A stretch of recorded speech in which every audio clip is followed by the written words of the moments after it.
aí, galera, a gente está ao vivo no Instagram. A gente vai começar mais uma Rádio Pantaneiros. A gente está hoje com a Tati Sarmento, nutricionista, né? E crossfitter também, treina com a gente. Dá um oi pra galera aí, Tati. Oi, galera. Boa tarde a todos. Obrigada por quem está entrando aqui, que eu sei que não é um horário muito bacana. Mas vamos lá, vamos tentar sanar todas as dúvidas aí. É isso aí, a gente perguntou para os nossos alunos, né, algumas coisas, dúvidas que eles tinham sobre o treinamento, como eles iam se alimentar, quem treinava de manhã, etc. E, Ricardo, quer dar um oi para a galera? Então, a galera que tiver alguma dúvida, alguma sugestão aí, alguma pergunta que tiver sobre nutrição, alimentação, não só em relação aqui aos treinos de intensidade, qualquer outra pergunta sobre nutrição, a gente vai estar sanando essas dúvidas de vocês aí. Beleza? Vamos lá. Oi pra galera aí primeiro, né? Oi. Foi falando direto. Vamos lá. A primeira pergunta. Vamos lá. A primeira pergunta... Eu vou ter que subir o microfone aqui, senhores. Em algumas pesquisas que eu fiz, eu vi que o ômega 3 é mencionado.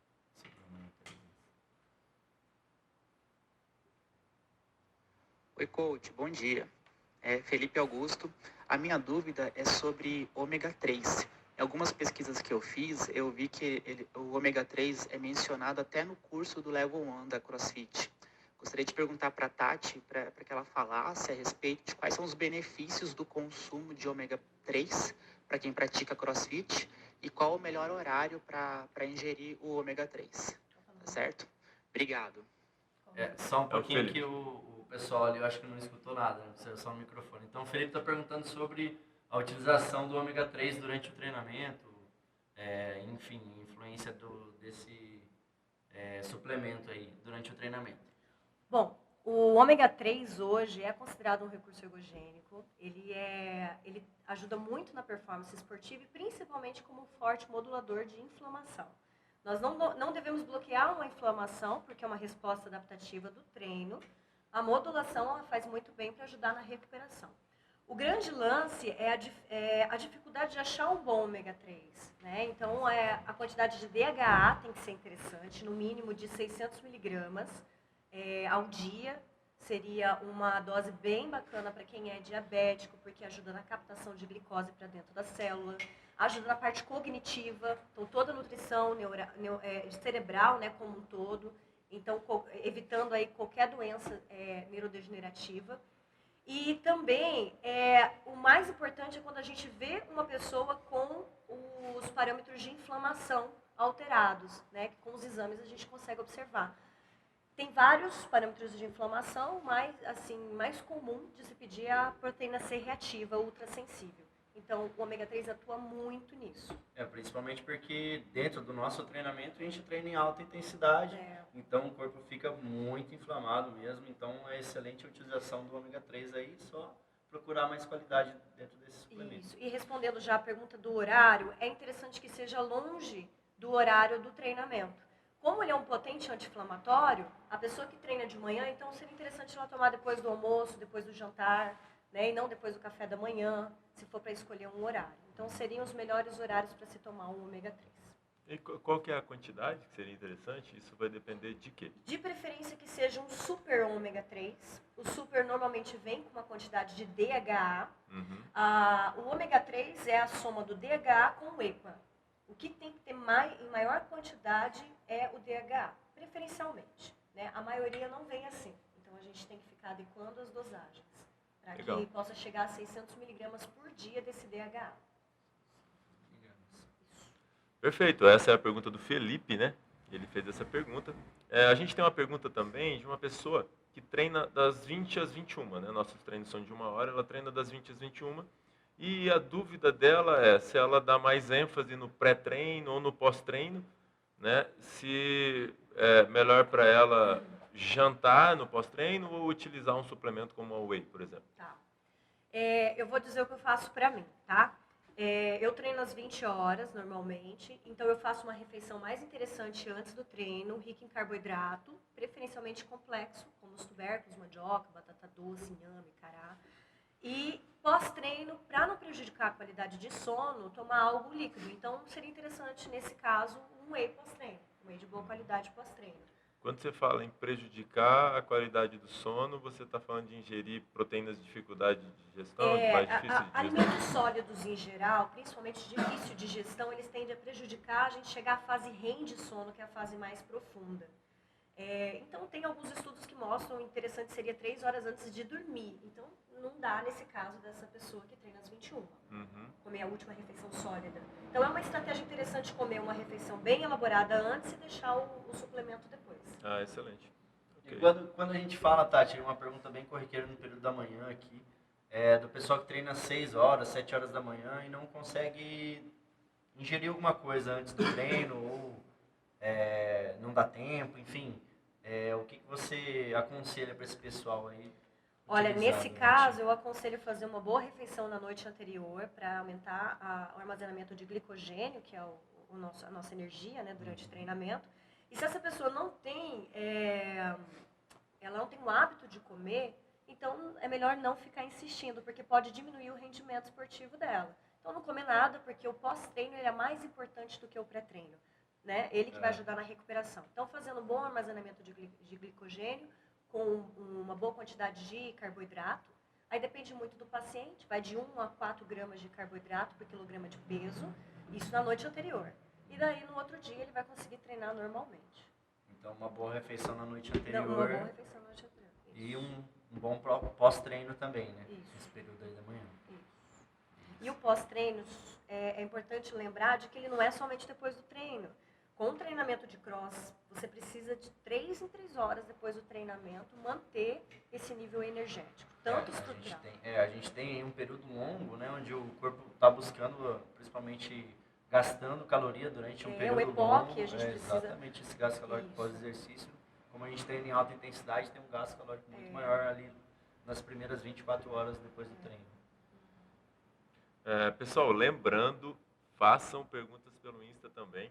Tá? A gente vai estar respondendo as perguntas pelo Insta. Tem uma pergunta aqui da Stefânia.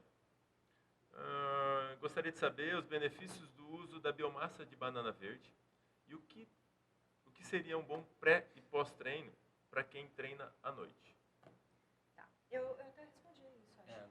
Do pré e pós. Pré e Tá. pós à noite. Tá, então sobre... A biomassa de banana verde ele é rica em fluturagosacarídeo, né, o FOS, que é o alimento predileto das bactérias do nosso intestino. Né? E hoje, mais do que falado, a gente precisa alimentar essas boas bactérias para prevenir N doenças. Vou dizer algumas que a gente nunca imagina, que é a osteoporose, Alzheimer, Parkinson, obesidade, estatose hepática, gordura no fígado. Então, tudo isso tem a ver com o nosso intestino. Então, alimentando isso, ajudaria a prevenir essas doenças. E pessoas que não conseguem ir ao banheiro todos os dias, né? A biomassa ela dá um volume fecal maravilhoso e é muito interessante, com muita água. Viu, Paloma? Viu?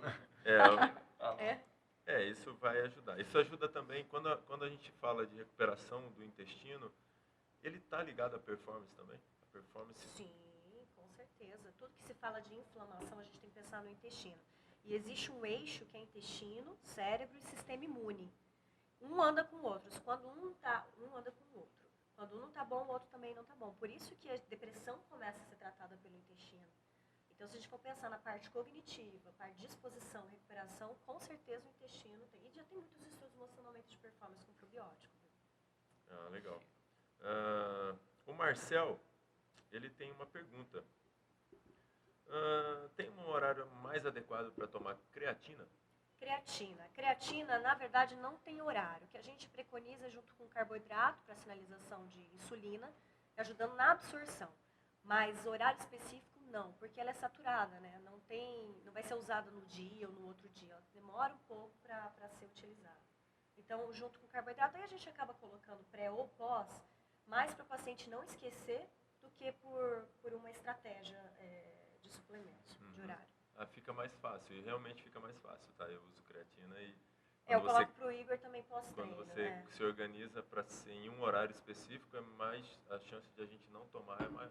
Em relação ao endurance e a treinos de longo, nós utilizamos inclusive para melhorar a absorção dos outros suplementos, que é interessante também.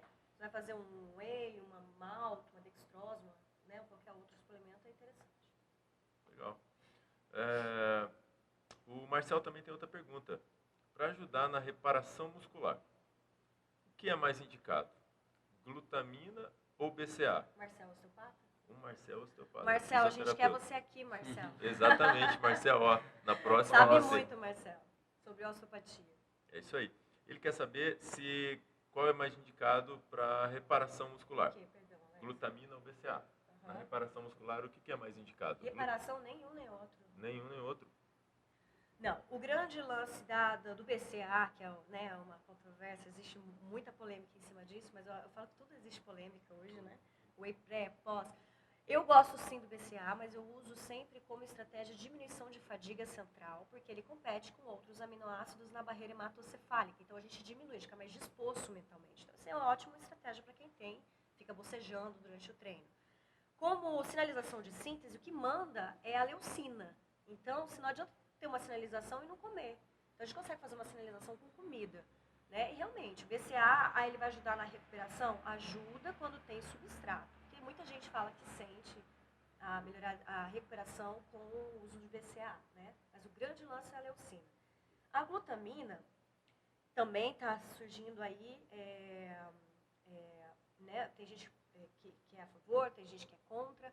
Eu gosto de um artigo que ele mostra 0,25 gramas de glutamina pré-treino para reparação de mucosa intestinal para os esportes de grande impacto, né? Porque a gente tende a fazer microlesão intestinal. Então, ajudaria nessa reparação, 0,25 por quilograma de peso pré.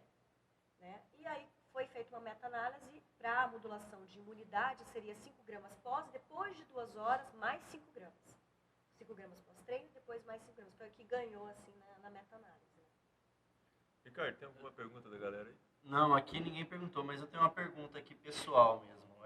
A gente percebe, assim, dentro do nosso treinamento, a gente tem muitos movimentos extremamente complexos, né? Difíceis de serem executados. E a gente percebe algumas pessoas têm uma certa dificuldade com se concentrar durante o exercício, parar ali. Então, tem algum suplemento que as pessoas poderiam estar utilizando durante aí, pós ou pré? Eu gosto muito de usar o chá verde ou L-teanina isolada e com certeza a taurina, né? Nossos queridinhos. Eu coloco junto com colina, que ajuda também na questão da concentração.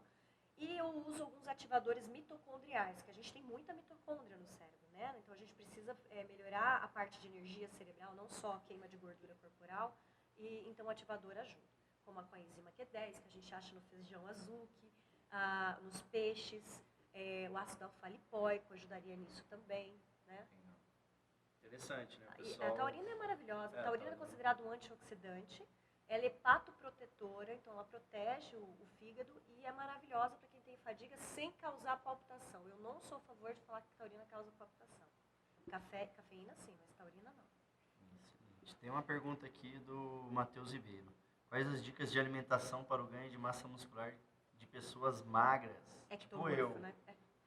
e que praticam crossfit? Treino às 7 da manhã. Ótimo treinar às 7 da manhã, porque você tem a oportunidade de comer de 3 em 3 horas depois do teu treinamento, né? Então, os pacientes que são ectomorfos, desse longilíneo, dificuldade, magros, é muito mais cauteloso, mais difícil o ganho de massa, mas vocês têm a grande vantagem de crescer seco, né? Eles têm a vantagem de crescer trincadinho. A relação de ganho de massa, normalmente, o ectomorfo é de 1 para 0, é cada 1 de massa para nada de gordura. Já o endomorfo ganha 3 para 1, né? Normalmente essa é a regra. Bom, o que não pode faltar? Carboidrato em quase todas as refeições. Como ele treina muito cedo, se ele já era acostumado a não comer, eu não diria que vai prejudicar se não fizer pré-treino, mas o pós, 3 em 3 horas, vai. Mas aquela refeição da noite anterior vai ser Tem que mais... ser válida.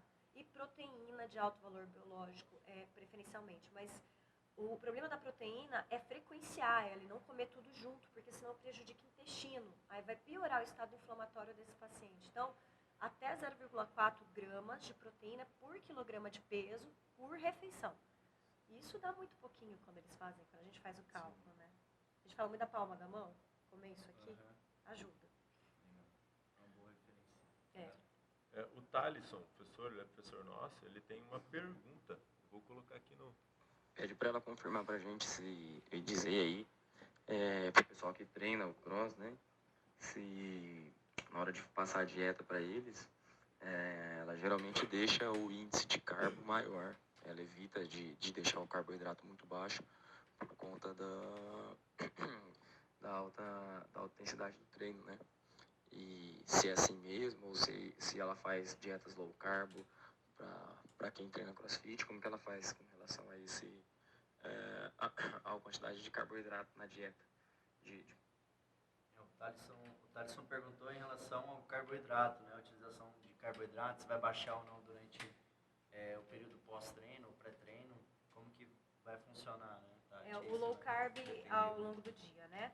Eu sou muito a favor de periodizar o ano do paciente, períodos base, período de intensidade e volume, né, performance e o período regenerativo. No período base, a gente poderia até usar uma estratégia low carb, porque low carb não é interessante para crossfitter.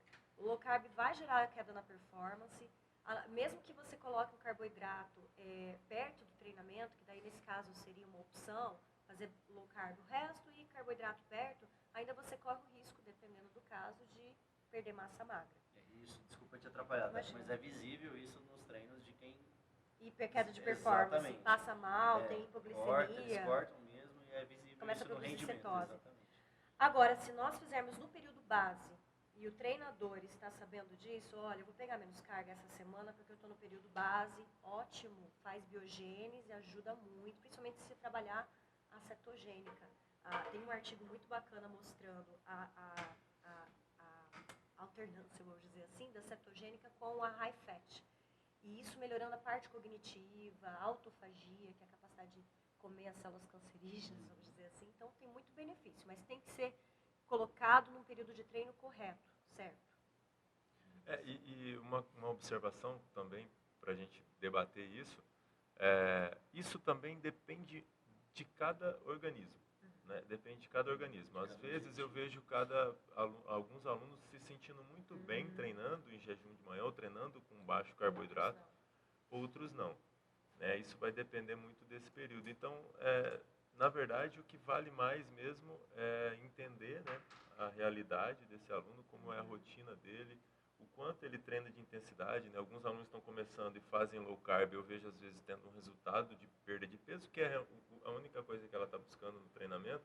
É perder peso. E perder peso. E ela consegue perder peso de maneira geral, acaba perdendo massa muscular junto no processo, mas ela atinge... Às vezes não, se fizer o período base, se ela pegar leve e fazer certinho o pós, às vezes não perde massa, né? Mas tem que, quando ela decidir ter performance esportiva, aí ela performance no cross, né?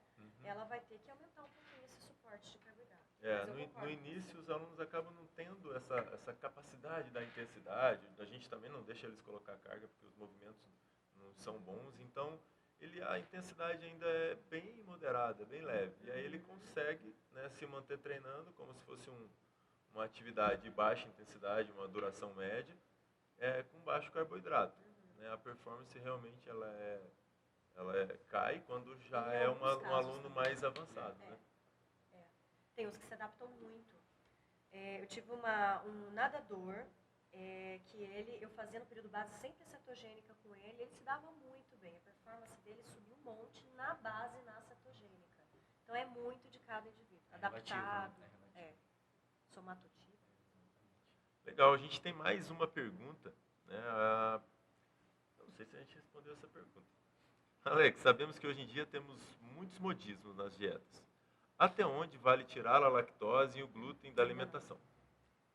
Bom, existe sim estudos mostrando alguns alimentos que têm um perfil inflamatório. Então a gente tem que respeitar isso. Entre eles, né, o que mais se fala é o amendoim, o glúten, a caseína do leite, o milho, a soja e hoje incluso o açúcar. Então, é muito interessante evitar o consumo diário desses alimentos. Mas ter um convívio social, tirar totalmente, eu não sou a favor, porque eu não faço isso para a minha vida, né?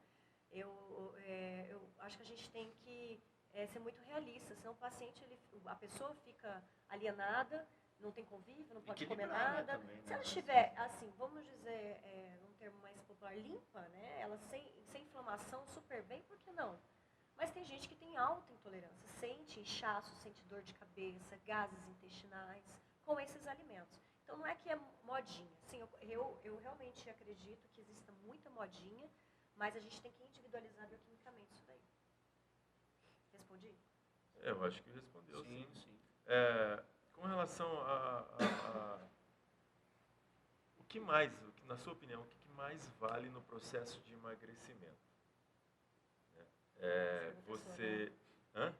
A pergunta é sua, né, Alex? Não, é minha.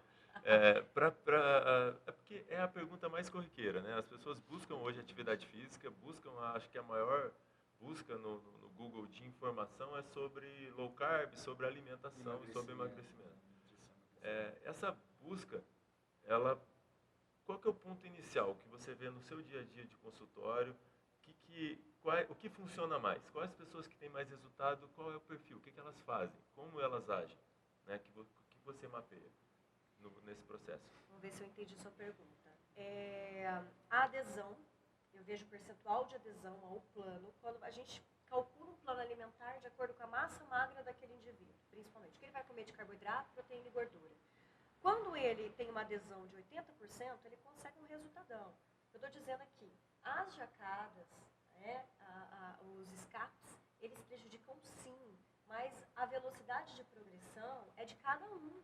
A gente fica feliz, Kátia, eu estou saindo 2 vezes por semana, estou super feliz, estou tendo um resultado meio X, mas eu estou tendo. Ótimo, gosto disso. O que eu vejo também, treinamento bem feito. De verdade, não é puxando o saco de vocês, mas os pacientes que não treinam bem feito, porque o segredo é aumentar a taxa metabólica de repouso, para a gente melhorar a capacidade de queima de gordura. Para isso, precisa de treinamento, precisa de músculo. Então, eu preciso ter uma dieta que vá favorecer aumento de massa muscular e aumentando esse metabolismo de repouso. Eu comecei, há pouco tempo que estou aqui, né? Eu comecei a sentir mais fome, a gente já começa a sentir as mudanças no corpo. Trapézio, tudo, você vê uma mudança.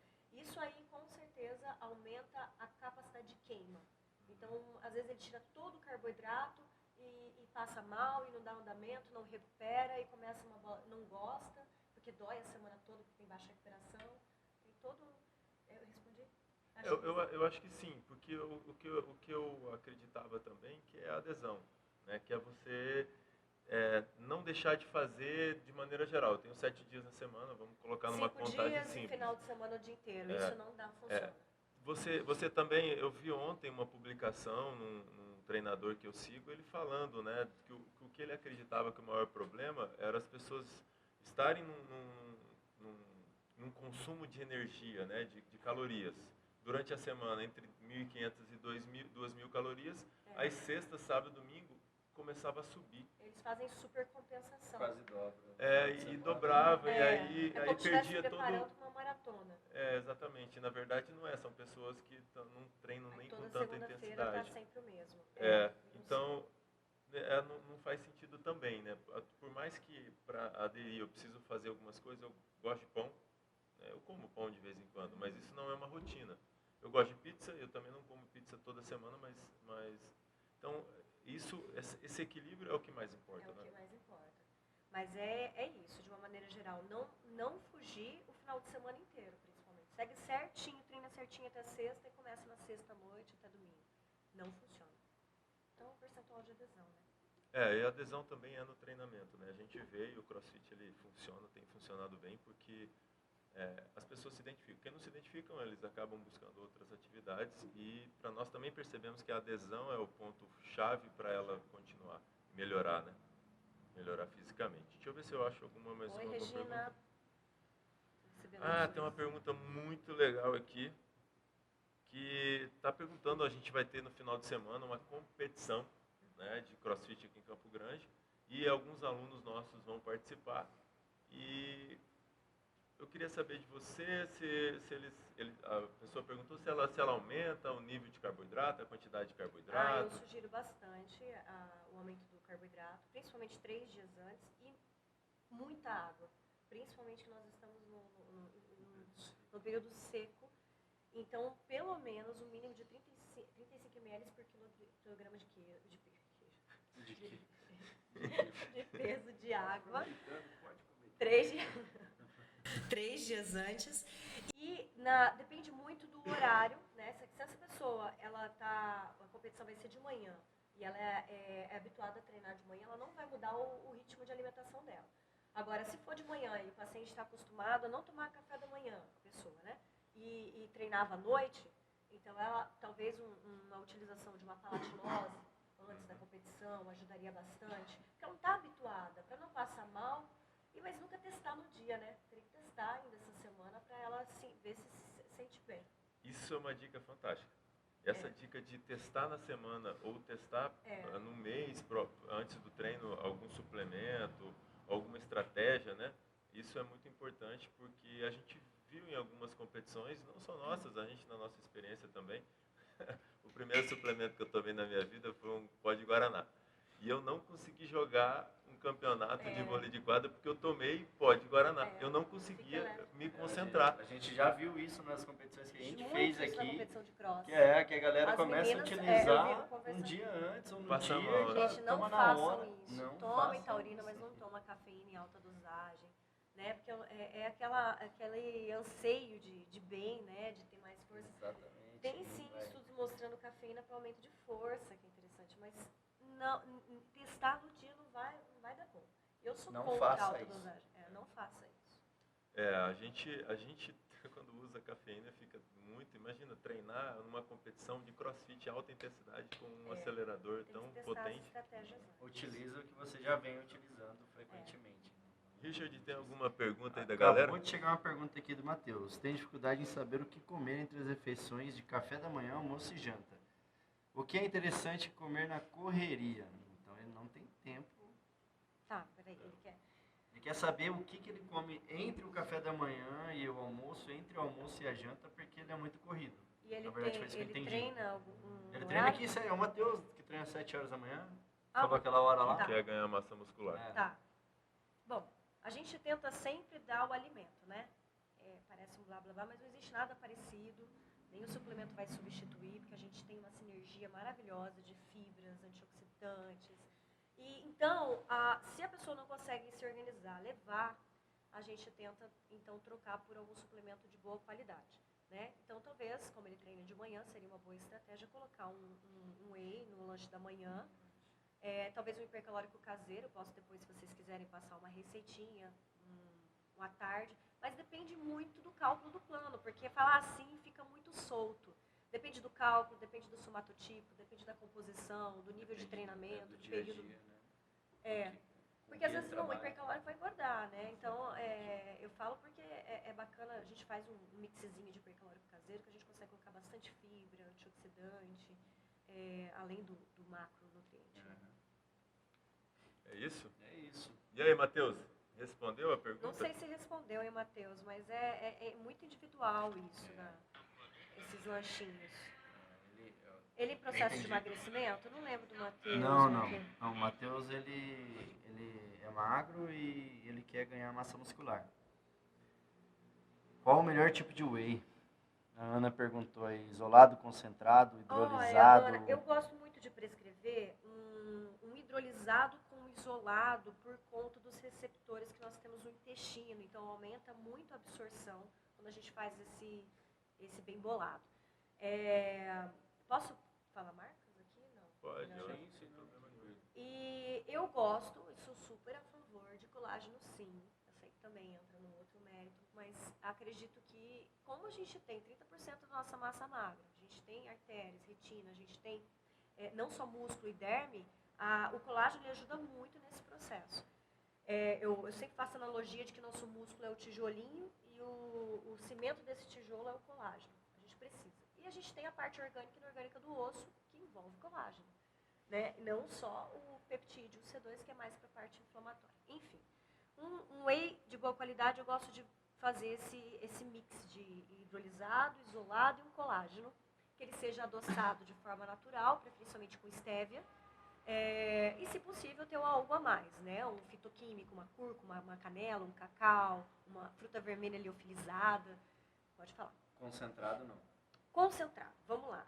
Depende muito do que é adoçado esse concentrado, principalmente. Mas eu não vejo problema porque tem pacientes que tiram o carboidrato, faz totalmente e coloca, depois adiciona uma malto, né? Isso não faz sentido. concentrado de boa qualidade, que tenha um edulcorante bacana, um adoçante bacana, não vejo problema. Só que a maioria não tem. Esse é o problema.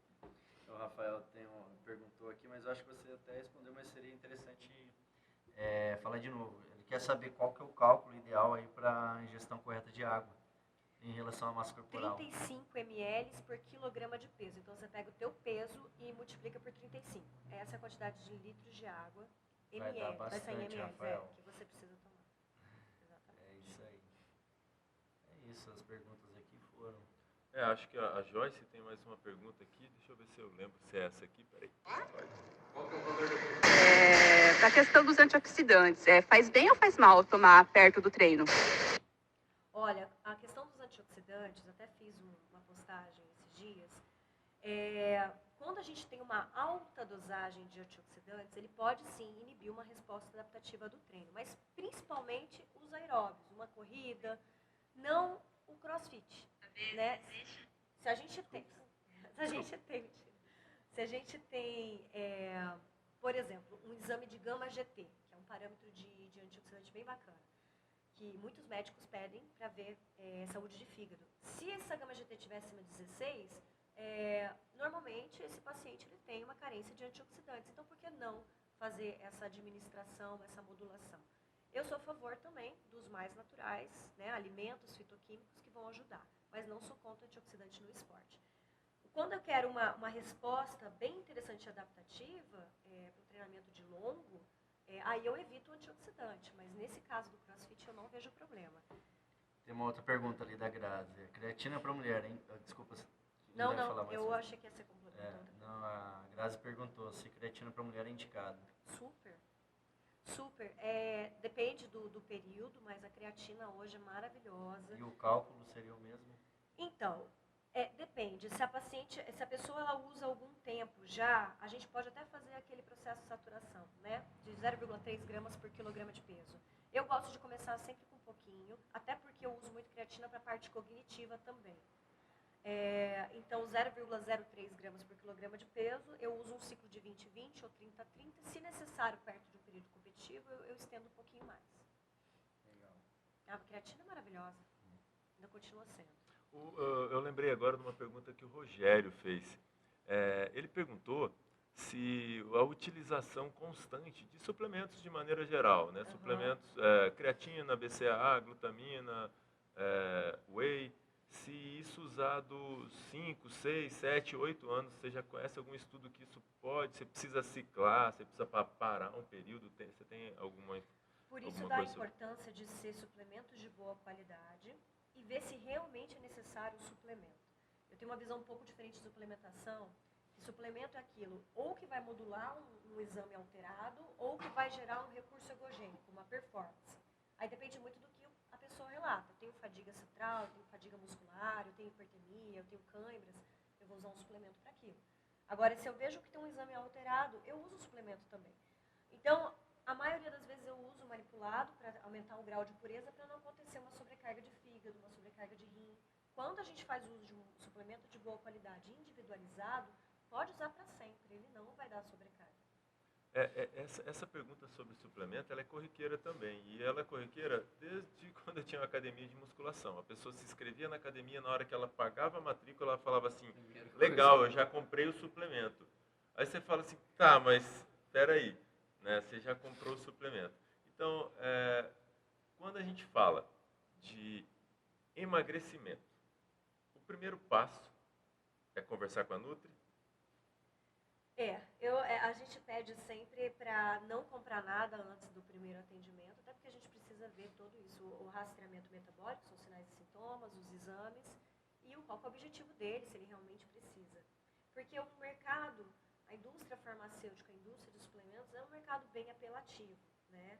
Não vou falar mal. A gente precisa, às vezes, preocupar um pouquinho da qualidade dele antes de comprar. E se realmente faz efeito. Você vai ver uma arginina. E se precisa, né? E se precisa. E porque na maioria das vezes não... É um tiro no escuro, né?